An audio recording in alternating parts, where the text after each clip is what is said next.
이 이스라엘 백성들이 이집트에 있었잖아요. 파라오의 지배하에 있다가 이집트에서 나와 가지고 광야를 40년 동안 방황을 합니다. 왜 40년 동안 방황을 했냐? 이스라엘 백성들이 잘했으면은 방황을 안 했을 텐데 하나님 말씀에 불순종하고 하나님의 뜻대로 행하지 않아 가지고 그렇게 40년 동안 방황을 하게 됩니다. 그리고 40년 방황한 다음에 이제 가나안 땅에 들어가기 직전에 모압이라는 곳에 모여 가지고 모압 광야에 모여 가지고 모세가 마지막으로 이스라엘 백성들에게 말씀을 전하는데 그 말씀이 신명기 말씀이에요. 그 어떤 말씀을 전하느냐? 모세는 이제 가나안 땅에 들어가지 못합니다. 그런데 이제 이스라엘 백성들이 가나안 땅에 들어가면은 가나안 땅에 들어가서 이렇게 살아라. 하나님 뜻대로 사는 것을 이렇게 사는 것이다. 그것을 명령한 말씀이 신명기에 기록되어 있는데 그 신명기 말씀에 어떤 말씀이 있냐면은 이스라엘 백성들이 가나안 땅에서 다른 신을 섬기면 가뭄과 기근이 있을 거라고 그렇게 말씀을 하면서 경고를 하십니다. 자, 신명기 11장 16절 17절을 봅시다. 자, 같이 한번 읽겠습니다. 시작. 너희는 스스로 삼가라. 두렵건대 마음에 미혹하여 돌이켜 다른 신들을 섬기며 그것에게 절함으로 여호와께서 너희에게 진노하사 하늘을 닫아 비를 내리지 아니하여 땅이 서산을 내지 않게 하심으로 너희가 여호와께서 주신 아름다운 땅에서 속히 멸망할까 하노라. 뭐라고 얘기해요? 다른 신을 섬기면 비가 내리지 않고 땅에서 아무런 소산도 거두지 못할 것이라고 그렇게 경고를 하셨습니다. 그러니까 지금 아합 왕 시대에 이스라엘 백성들이 바알을 섬겼잖아요. 바알을 섬겨서 3년 동안 비가 내리지 않고 굶주림에 시달리게 된 것은 하나님이 말씀하신 그대로 이루어진 거예요. 하나님 말씀이 지금 이루어진 거예요.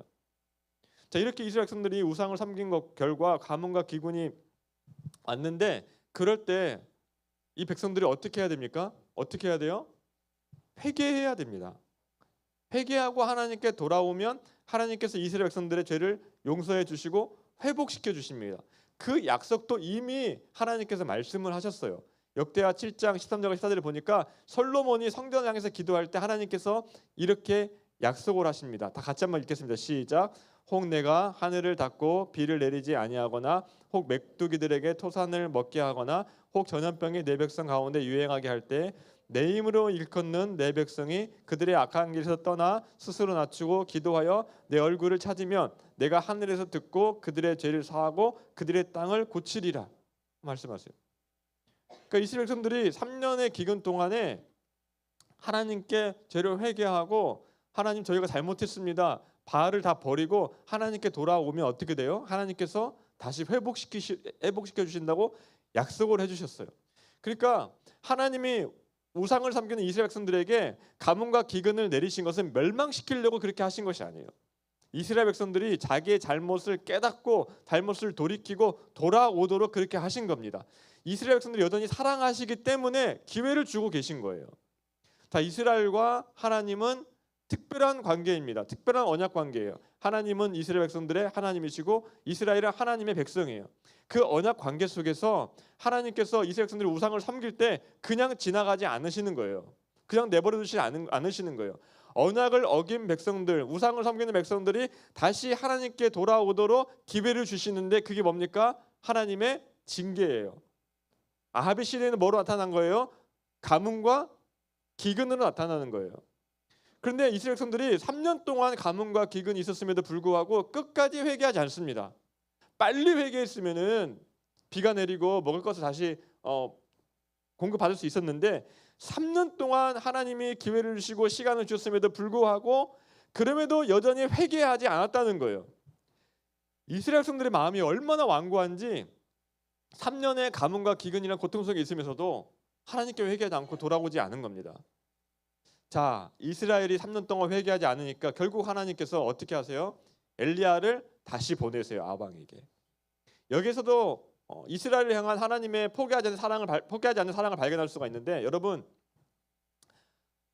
부모의 입장에서 자녀가 엇나가고 고집을 부리면서 벼랑 끝으로 달려갈 때 부모는 어떻게 해야 됩니까? 네 맘대로 해라 그렇게 포기하지 않아요. 자녀가 죽음의 길로 가는 것을 볼 수 없기 때문에 부모가 먼저 다가가서 끝까지 손을 내미는 거예요. 일단 자녀를 살리고 보는 거예요. 자녀가 잘못했습니다. 부모님 제가 잘못해서 잘못을 돌이키지 않더라도 얘가 너무나 심각한 상황에 가면은 부모가 먼저 가서 손을 내밀고 부모가 먼저 고집을 꺾어요. 왜요? 그 아이를 어떻게든지 살려내야 되기 때문에. 죽음의 구렁텅이 가운데서 건져내야 되기 때문에. 이스라엘 백성들은 하나님이 3년 동안 경고를 하셨어요. 그러면 여전히 회개하지 않았어요. 원래대로 어떻게 해야 돼요? 굶어 죽든지 말든지 그냥 내버려 둬야 됩니다. 우상을 섬겨서 가뭄과 기근이 발생을 한 거잖아요. 우상을 섬기는 문제가 해결돼야지 하나님께서 비를 내리게 하실 텐데 아직은 그 문제가 해결되지 않았어요. 아직 이스라엘 백성들이 회개하지 않았어요. 그러니까 가뭄과 기근은 그대로 내버려 둬야 돼요. 회개하지 않았는데 아무 일도 없었다는 듯이 다시 비를 내려주실 수는 없잖아요. 그런데 문제가 뭐냐 하면은 이 가뭄과 기근이 이제 3년이 넘어가는 겁니다. 3년이 넘어가는 거예요. 그러니까 이제는 이스라엘 백성들이 더 이상 먹을 것이 없고 생존에 상당한 위협이 왔습니다. 위험이 왔습니다. 이제 가뭄과 기근이 더 계속되면은 이스라엘 백성들이 다 죽게 생긴 겁니다. 다 멸망하게 생긴 거예요. 그래서 하나님께서 어떻게 하세요? 다시 엘리야를 보내신 거예요. 일단 백성을 살리고 봐야 되니까. 그래서 엘리야를 보내신 거예요. 자, 이렇게 엘리야가 아합 왕을 만나게 되는 겁니다. 그래서 아합 왕에게 대계를 신청해요. 대계를 신청해 가지고 그 대계를 통해서 하나님이 여호와가 살아계신 하나님이심을 보여주기 위해서 대계를 신청합니다. 바알 선지 450명, 아세라 선지 400명을 갈멜산으로 모아서 오라고 해요. 그렇게 갈멜산에서 엘리야와 바알 선지자 사이에 대결이 성사된 겁니다.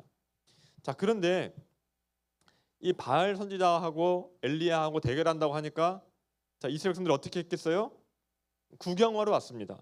세상에서 제일 재밌는 게 싸움 구경, 불구경이라 하잖아요. 구경하러 왔어요. 누가 이길지 보려고. 수많은 이스라엘 백성들이 갈멜산에 모였습니다. 그때 그런 백성들을 향해서 엘리야가 이렇게 말을 합니다. 자, 21절 말씀이에요. 21절 엘리야가 모든 백성에게 가까이 나아가 이르되 너희가 어느 때까지 둘 사이에서 머뭇머뭇하려느냐 여호와가 만일 하나님이면 그를 따르고 바알이 만일 하나님이면 그를 따를지니라 하니 백성이 말 한마디도 대답하지 아니하니라. 이렇게 얘기해요. 너희들이 언제까지 여호와와 바알 중에서 머뭇머뭇하려느냐. 이제 하나를 택하라 이거예요. 그렇게 3년 동안 가뭄이 내렸으면 하나님 말씀대로 이루어졌으면 하나님을 택해야지 지금 여기서 뭐 하고 있느냐 이렇게 촉구하고 있는 거예요. 그런데 백성들이 어떻게 합니까? 아무 말도 않습니다. 여기서 머뭇머뭇거리다는 말은 양다리를 걸치고 비틀거리다 이 말이에요. 그러니까 단순히 결정을 못 내리는 상태가 아니라 이익에 따라서 이리저리 왔다 갔다 하는 상태를 말하는 겁니다. 이쪽이 이기면 이쪽으로 가고 이쪽이 이긴 것 같으면 이쪽으로 가고. 3년 동안 가뭄을 통해서 바알은 우상에 불구하고 여호와 하나님만이 하나님이시고 여호와만이 생명과 죽음의 주권자이심을 이스라엘 백성들에게 분명하게 보여줬음에도 불구하고 백성들이 어떻게 생각하는 거예요? 당장 눈앞에 풍요를 줄 것 같은 바알의 마음에 끌려서 여호와께 돌아오지 않고 양다리를 걸치고 있는 거예요. 그러니까 엘리야가 그런 백성들을 향해서 너희들 양다리 걸치지 말고 이제는 여호와와 바알 중에 확실하게 하나를 택해라 그렇게 촉구하고 있는 겁니다. 그런데 엘리야 요구를 들은 이스라엘 백성들이 아무 말도 얘기해요. 아무 말도 얘기하지 않아요. 왜 아무런 대답도 하지 않았을까? 왜 안 했을까요? 자기가 하나님께 크게 잘못한 걸 알아가지고 대답을 못했던 것일까요? 아, 내가 너무 잘못했어 할 말이 없습니다. 그런 게 아니에요. 일단 상황을 지켜보는 거예요. 누가 자신에게 더 이득을 줄지 철저하게 계산적으로 지켜보고 있는 거예요. 자, 하나님과 바알이 싸우면 누가 이겨요? 당연히 하나님이 이깁니다. 우리 그렇게 믿잖아요. 이 결과를 보면 하나님이 이기죠. 그런데 이 사실을 확신하기 위해서는 하나님이 어떤 분이신지를 알아야 돼요. 하나님만이 살아계신 하나님이라는 사실을 믿어야 돼요. 그래야지 하나님께서 바알을 이기신다는 사실을 고백하며 하나님 편에 설 수 있는 거예요. 자, 그런 이스라엘 백성들은 하나님을 온전히 믿지 못해요. 하나님과 바알이 거의 동등한 존재로 생각을 하고 있어요. 하나님이 이길 수도 있고 바알이 이길 수도 있다고 그렇게 믿고 있는 거예요. 그래서 어떻게 합니까? 일단은 지켜보겠다는 겁니다. 내가 결과를 지켜보고 그 결과 중에서 나에게 더 좋은 것을 해주는 신, 나에게 더 많은 이익을 주는 신을 내가 선택하겠다는 거예요. 그래서 누가 이길지 한번 보겠다는 거예요. 그 다음에 결정하겠다는 겁니다. 결과를 가지고 내가 누구를 섬길지 결정을 하겠다는 거예요. 자, 우리가 지금 시험 기간인데 시험 기간에 예배와 학원 중에서 어디로 가야 됩니까? 그걸 결정을 해야 되잖아요. 우리가 이런 상황에서 어떤 결정을 합니까? 여기 있는 친구들은 다 예배에 왔어요. 물론 부모님 때문에 온 친구도 있을 수 있어요. 학원과 예배 중에서 당연히 예배를 와야 돼요. 자, 그렇다면 학원과 예배의 선택의 기로에서 누가 당연히 예배를 선택하느냐? 하나님을 진실로 믿는 사람이 예배에 옵니다. 하나님을 진실로 믿는 사람이 학원을 선택하지 않고 예배 드리러 오는 거예요. 자, 그런데 하나님을 신뢰하지 못하면, 하나님을 믿는 믿음이 없으면 어떻게 합니까? 자꾸 결과를 따지게 되는 거예요. 결과를. 어떤 선택이 나에게 더 좋은 결과를 가져다 줄 것인가, 그거를 따지게 된다는 거예요. 학원에 가는 것이 나에게 좋은 결과를 줄까? 예배에 가는 것이 나에게 좋은 결과를 줄까? 어떤 게 내 성적을 더 많이 올리고 어떤 선택이 나를 좋은 대학으로 들어가게 해줄까? 결과를 가지고 선택을 하게 됩니다. 자기의 이익을 가지고 선택을 합니다. 자기 이익을 판단 기준으로 해서 선택을 하면 뭘 선택할 수밖에 없습니까? 학원을 선택할 수밖에 없는 거예요. 왜냐하면 학원을 가야지, 예배를 빠지고 학원을 가야지 성적이 오르고 좋은 대학에 갈 가능성이 높기 때문에 그렇습니다. 많은 사람들이 결과만 좋으면 다 좋다, 그렇게 생각하는 경향을 가지고 있어요. 그런데 어떤 방식이든지 좋은 결과를 얻는 것이 중요한 게 아니에요. 물론 좋은 결과라는 게 자기 입장에서 좋은 결과죠. 그거는. 그것보다 더 중요한 게 뭐냐? 하나님을 온전히 따르는 게 제일 중요해요. 하나님 말씀에 순종하는 게 제일 중요해요. 그것이 가장 중요하다는 거예요. 어떤 선택을 하는 기로에 있어서 우리가 선택을 할 때 어떤 게 나에게 더 좋은 결과를 가져다 줄 것이냐, 그것을 선택하지 마십시오.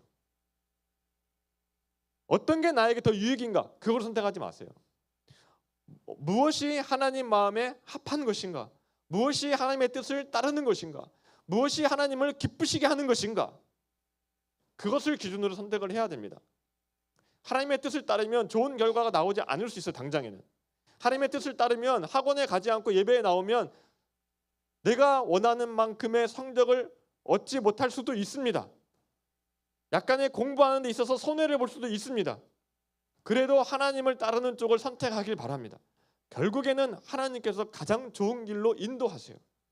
지금 당장은 손해볼 수 있지만, 지금 당장은 나에게 유익이 없을 수 있지만, 결국에는 하나님께서 그 모든 과정을 통해서 우리에게 가장 좋은 것을 주십니다. 그게 믿음이에요. 그게 믿음이에요. 자, 이제 갈멜산에서 엘리야와 바알 선지자가 대결을 펼치게 되는데, 이 대결은 모든 면에서 바알 선지자에게 유리합니다. 그러니까 이 대결은 시작부터 엘리야에게 불공평한 대결이에요. 모든 게 바알 선지자한테 유리한 대결이에요. 자, 지금 저 대결을 펼치는 장소가 갈멜산이죠. 갈멜산. 자, 갈멜산은 바알을 섬기는 본거지예요. 그러니까 우상을 산당에서 섬긴다고 얘기가 많이 나오는데, 산당이라는 말은 원래 의미는 뭐냐면 높은 곳이라는 의미, 높은 곳. 그러니까 높은 곳에서 우상을 섬겨요. 근데 이스라엘 평원에 갈멜산이 제일 높은 곳이에요. 갈멜산에 바알을 섬기는, 그리고 바알을 섬기는 갈멜산은 바알을 섬기는 본거지예요. 그러니까 바알 신앙의 홈그라운드에서 대결을 펼치고 있는 거예요. 스포츠도 보면은 홈 경기가 훨씬 유리합니다. 엄청난 응원을 받고 하잖아요. 똥개도 자기 집 앞에서는 어때요? 밥 먹고 들어간다 그러잖아요. 갈멜산에서 대결을 펼치는 것 자체가 바알 선지자들에게 엄청 유리한 조건이에요. 그런데 그 당시 갈멜산에는 하나님을 섬기는 제단이 없어요. 그 제단이 다 무너졌다 그럽니다. 그래가지고 나중에 엘리야가 그 제단을 다시 쌓았다고 얘기하잖아요. 그만큼 갈멜산은 엘리야 편에서는 열악한 곳이에요. 불리한 곳이에요. 자, 그 다음 숫자를 보세요. 숫자는 1대 450입니다. 450. 그나마 아세라 선지자가 안 와가지고 1대 450인 거예요. 만약에 엘리야 요거처럼 아세라 선지자까지 왔다면 1대 850으로 싸워야 돼요. 자, 싸움에서 머릿수가 중요하잖아요. 머릿수가 중요해요. 1대 450이면 말도 안 되는 싸움이에요. 그러니까 이렇게 숫자적인 면에서도 바알 선지자들이 훨씬 유리했어요. 또 시간적인 측면에서도 보면은 바알 선지자들이 훨씬 더 많은 기회를 갖습니다. 엘리야는 바알 선지자들에게 너희들이 먼저 공격할 선공의 그런 기회를 줍니다. 그래서 바알 선지자들이 아침부터 정오가 지나서 소제를 드리는 오후 3시까지 계속해서 부르짖어요. 그러니까 아침 몇 시에 모였는지 모르겠어요. 9시에 모였으면 6시간 동안 그렇게 한 거고, 6시에 모였으면 9시간 동안 바알 선지자들이 바알에게 부르짖을 수 있는 그런 시간을 가진 거예요. 그러니까 하루의 대부분의 시간을 바알 선지자들이 사용을 한 겁니다. 엘리야는 잠깐만 사용해요. 잠깐만. 자, 대결 방식은 뭡니까? 누가 불로 응답하느냐예요. 근데 바알은 번개의 신입니다. 비를 내리는 신이잖아요. 번개의 신이에요. 불로 응답하는 신이 하나님이라고 제안하는데, 이거는 그 당시 사람들 봤을 때 누가 유리한 거예요? 바알이 유리한 거예요. 바알이. 번개이신 바알이 훨씬 유리한 대결이에요. 자, 이렇게 엘리야가 바알 선지자와 대결을 하는데 지금 엘리야 혼자 대결하잖아요.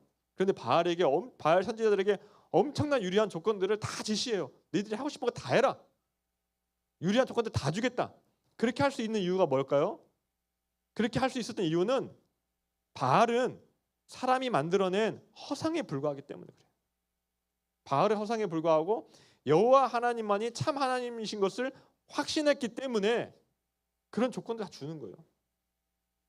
하나님이 이기실 거 확신했기 때문에. 그러니까 이 대결은 단순히 누가 이기느냐가 가는 게 아니에요. 참된 하나님이 누구이신지를 온 이스라엘 똑똑하게 보여줘야 되는데, 그런데 대등한 경계에서 그 조건에서 펼치면 이스라엘 사람들이 우연히 한번 이긴 거겠지 이렇게 생각할 수 있잖아요. 그러니까 바알 선지자들에게 모든 유리한 조건을 다 몰아주는 거예요. 자, 엘리야와 바알 선지자의 대결 누가 이기죠? 엘리야가 이깁니다. 바알 선지자들이 막 부르짖어요. 정오같이 막 부르짖어요. 아무런 응답이 없습니다. 그런 모습을 본 엘리야가 막 조롱하면서 얘기하죠. 야, 너희가 믿는 게 바알이 신이니까 더 큰 소리로 불러봐라. 혹시 똥 싸고 있을 수 있지 않냐? 여기 나와요, 그 얘기가. 성경에 제가 얘기하는 게 아니라 다른 볼일을 보고 있지 않겠느냐? 아니면 멀리 여행이라도 갔을 수도 있고, 아니면 지금 자고 있을지도 모르니까 더 큰 소리로 깨워봐라. 더 큰 소리로 부르짖으라. 막 이렇게 얘기합니다. 그러니까 바알 선지자들이 열받았는지 어떤지 모르겠지만은 자기 몸을 막 자해합니다. 자해하면서 피를 막 자해하면서 그렇게 바알 선지자를 불러요. 그렇게 자기가 막 그런 정성을 들이면 응답을 해줄 줄 알고. 그런데 아무 응답이 없어요. 그렇게 미쳐 날뛰는데도 아무 응답이 없어요. 그렇게 오후 3시까지 6시간 내지 9시간이 기다려줍니다. 엘리야가. 이제 그 다음 엘리야 차례죠. 엘리야가 여호와의 무너진 제단을 다시 쌓았습니다. 그 제단 둘레에 도랑을 파고 나무단을 놓고 그 위에 송아지를 각을 떼가지고 제물을 올려놔요. 그 다음에 어떻게 하느냐? 물통 4개에 물을 가득 채워서 제물과 나무단 위에 쏟아 붓게 합니다. 그걸 3번을 해요. 그 총 몇 통이에요? 4, 3, 12. 12통을 쏟아 부으니까 그 물이 넘쳐가지고 도랑에 가득 차게 돼요. 그러니까 불이 붙지 못할 상황을 일부러 만든 거예요. 불이 붙지 못할 상황을. 이스라엘 백성들이 확실하게 믿게 하려고 그렇게 최악의 상황을 만들어낸 거예요. 엘리야가. 만약에 그냥 마른 상태에서 불이 붙었으면은 우연의 일치로 일어날 수 있어요. 왜냐면 그게 엄청나게 덥잖아요. 덥고 막 햇빛이 내려찌니까 그냥 그 햇빛 때문에 불이 붙었을 거라고 생각할 수 있어요. 아니면 작은 스파크 때문에 불이 붙었을 거라고 생각할 수 있어요. 그러면은 나중에 이게 불이 붙었어도 이스라엘 백성들이 어떤 핑계 댈 수 있습니까? 그 그냥 우연히 일어난 거예요. 그 붙을 수도 있지 그거. 그 핑계 댈 수 있잖아요. 그러니까 엘리야가 아예 불이 붙을 수 없는 상황을 만들어 버리는 거예요. 그래가지고 이 불을 붙이신 게 하나님께서 하신 일이 확실한 것을 백성들에게 볼 수 있도록 그렇게 해놓은 겁니다. 그렇게 하고 나서 엘리야가 하나님께 기도를 합니다. 자, 그 기도의 내용이 36, 30절에 있는데, 자, 같이 한번 읽어볼까요? 36, 30절. 자, 같이 읽겠습니다. 시작. 저녁 소재 드릴 때에 이르러 선지자 엘리야가 나아가서 말하되 아브라함과 이삭과 이스라엘의 하나님 여호와여, 주께서 이스라엘 중에서 하나님이신 것과 내가 주의 종인 것과 내가 주의 말씀대로 이 모든 일을 행하는 것을 오늘 알게 하옵소서. 여호와여, 내게 응답하옵소서. 내게 응답하옵소서. 이 백성에게 주 여호와는 하나님이신 것과 주는 그들의 마음을 되돌이키심을 알게 하옵소서 하며. 자, 이 대결이 왜 펼쳐진 겁니까? 이스라엘 백성들이 여호와가 하나님인 것을 알게 하기 위해서, 또 그들을 돌이키기 위해서 한 거예요. 그러니까 그 대결이 어떻게 됩니까? 하나님이 훨씬 불리하게, 엄청 불가능하게 만들어 놓은 거예요. 그래야지 믿을 수 있으니까, 그래야지 돌이킬 수 있으니까. 이렇게 기도하자마자 하나님의 불이 떨어져서 재물과 나무땅과 돌들과 흙을 태우고 도랑 안에 있는 물까지 모두 다 태워버려요. 이거는 누가 봐도 하나님께서 하신 것이잖아요. 그러니까 이걸 지켜본 백성들이 땅에 엎드려서 뭐라고 얘기했느냐? 여호와 그는 하나님이십니다. 여호와 그는 하나님이십니다. 이렇게 고백을 하는 거예요. 그러니까 엘리야가 이 대결을 통해서 하나님만이, 여호와만이 하나님이심을 확실하게 드러내셨고, 또 이스라엘 백성들이 여호와 그는 하나님이십니다, 여호와 그는 하나님이십니다라는 온전한 신앙 고백에 터져 나오게 만든 거예요. 그렇게 하나님께서 이스라엘 백성들의 마음을 돌이키신 겁니다. 돌이키신 거예요. 1대 450이에요. 엘리야의 싸움은 참 외로운 싸움이었어요. 엘리야는 혼자서 바알 선지자들과 싸웠습니다. 백성들도 그의 편이 아니에요. 백성들도 바알 편이에요. 지금까지 바알을 쭉 섬겨왔잖아요. 처음에 엘리야 편이 아무도 없었어요. 이스라엘은 그냥 지켜보고만 있었어요. 그럼에도 불구하고 엘리야 혼자이지만 자기 홀로 남았지만은 하나님을 의지하여서 하나님 믿는 믿음으로 담대하게 대결에 임했습니다. 그리고 그 대결에서 승리해서 하나님을 온 세상에 드러냈어요. 그 결과가 어떻습니까? 이스라엘 백성들이 하나님께 회개하고 돌아오는 역사가 일어났습니다. 자, 그런데 우리의 삶도 엘리야와 크게 다르지 않습니다. 우리가 학교에서 그리스도인으로 사는 것은 참 외로워요. 선생님도 마찬가지죠. 선생님들도 직장에서 그리스도인으로 살아가는 거 외로운 일이에요. 그리스도인의 정체성을 지키고 하나님의 말씀대로 살기 위해서는 참으로 외로운 싸움을 해야 할 때가 많이 있습니다. 모두가 성적과 대학을 최우선 순위로 두고 쫓아갈 때 우리는 하나님을 최우선 순위로 섬겨야 돼요. 모두가 이 시간에 학원에 갈 때 우리 마음이 어때요? 불안하죠. 내 친구들 다 학원에서 지금 공부하고 있는데, 시험 준비하고 있는데 나는 예배에 나와야 되니까. 그런데 그걸 이기고 나와야 돼요. 그 외로운 싸움이에요. 주위의 친구들이 욕을 하고 나쁜 말을 할 때 우리는 그 대화에 동참하지 않고 우리의 입술을 지켜야 됩니다. 외로워요. 친구들이 왜 너는 우리랑 얘기하지 않느냐 그렇게 얘기할 수 있어요. 주위 사람들이 옳지 않는 행동을 할 때 우리는 옳은 길을 따르며 의를 행해야 됩니다. 이건 참으로 외로운 길일 수 있어요. 외로운 싸움일 수 있어요. 너무나 외롭고 힘들 수 있어요. 하지만 우리가 혼자라고 해서 두려워하거나 쫄지 마시기 바라요. 왜요? 하나님이 우리와 함께 하세요. 하나님 우리와 함께 하세요. 우리가 하나님을 신뢰하며 하나님께 나아갈 때 하나님께서 우리를 통해서 일하십니다. 엘리야를 통해서 일하셨던 그 하나님이 우리를 통해서 일하시고 우리를 통해서 하나님께서 살아계심을 이 세상에 드러내시고 우리 주위에 있는 사람들이 결국에는 우리를 통해서 하나님 앞으로 나아올 수 있게 만드십니다. 반해서 예수님을 믿는 사람이 나 혼자일지라도 주눅들지 마세요. 엘리야처럼 담대하게 나아가세요. 자, 엘리야가 하나님께 제사를 드리기 전에 먼저 뭘 하죠? 여호와의 제단을 다시 쌓습니다. 다시 수축합니다. 여호와의 제단을 다시 쌓아요. 그 위에 제물을 올려놓고 하나님께 기도합니다. 우리도 학교를 예배와 기도의 장소로 만들 수 있으면 좋겠어요. 엘리야가 그 갈멜산에서 바알의 선지자로 둘러싸인 450명의 바알의 선지자로 둘러싸인 그리고 바알을 따르는 백성들로 둘러싸인 그 가운데에서 여호와의 제단을 다시 쌓았듯이 우리의 학교에서 여호와의 제단을 쌓을 수 있길 바랍니다. 예배의 제단을 쌓을 수 있길 바랍니다. 학교에서 성경을 읽고 기도하고 그렇게 학교를 예배의 장소로 기도의 장소로 세워나갈 수 있길 바랍니다. 우리가 학교에서 성경을 읽고 말씀대로 살아갈 때 하나님이 우리를 통해서 자신을 보여주시고 역사하십니다. 우리가 학교에서 기도할 때 하나님께서 그 자리에 충만하게 임하십니다. 우리가 그리스도인임을 드러내고 학교에서 말씀을 읽고 기도할 때 하나님께서 우리에게 믿는 자들을 붙여주실 거예요. 그렇게 말씀과 기도로 학교를 예배의 장소로 세워나갈 때 우리를 둘러싸고 있는 우리를 유혹하고 우리를 위하여 위협하는 우상들이 다 무너질 거예요. 다 무너질 거예요. 그리고 우리에게 믿는 자들을 붙여주실 거예요. 저는 여러분들 그걸 시작하길 바라요. 그래서 여러분들 학교에 그렇게 기도하는 모임, 예배하는 모임이 생겨날 수 있기를 바랍니다. 그런 꿈을 꾸십시오. 제가 직장에 다닐 때 어떤 한 분이 저하고 신우회를 시작하자고 이렇게 얘기를 했습니다.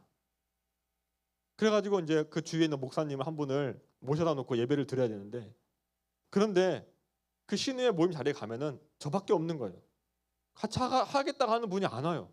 저 혼자밖에 없어요. 그러니까 그 목사님 오셨다가 한 2번 정도 저 혼자 나가니까 뭐라고 말씀하시냐면은 앞으로 그 팀장님한테 얘기해가지고 앞으로 모이지 않을 거면은 자기가 올 필요가 없을 것 같다고 그렇게 말씀하시는 거예요. 그래가지고 그 다음에 한 2-3명이 모였고요. 한 3명, 4명 정도 모일 때 제가 퇴사를 했습니다. 이제 사표를 내고 신대원에 가려고 퇴사를 했어요. 그리고 나서 5년이 지난 다음에 다시 그 회사를 찾아갔습니다. 그 회사의 그 사장님이 저희 교회 장로님이셔가지고 회사를 찾아갔어요. 찾아가가지고 오랜만에 만나서 인사를 했는데 그 중에 한 분이 뭐라고 얘기하냐면은 저한테 그런 얘기 하더라고요. 그때 그때 저를 뭐라고 부르는지 모르겠는데 최승경 씨가 그 신우회 시작했잖아요. 근데 지금은 20명이 넘게 모인다는 거예요. 그 얘기를 저한테 하죠. 그 얘기를. 학교에 여러분들 기도할 때, 여러분들이 학교에서 말씀 보고 학교를 예배 장소를 세울 때 하나님이 믿는 자들을 붙여주실 거예요. 동역자들을 붙여주실 거예요. 그렇게 우리 학교를 거룩한 예배의 공간, 거룩한 말씀의 공간으로 세워나길 바랍니다.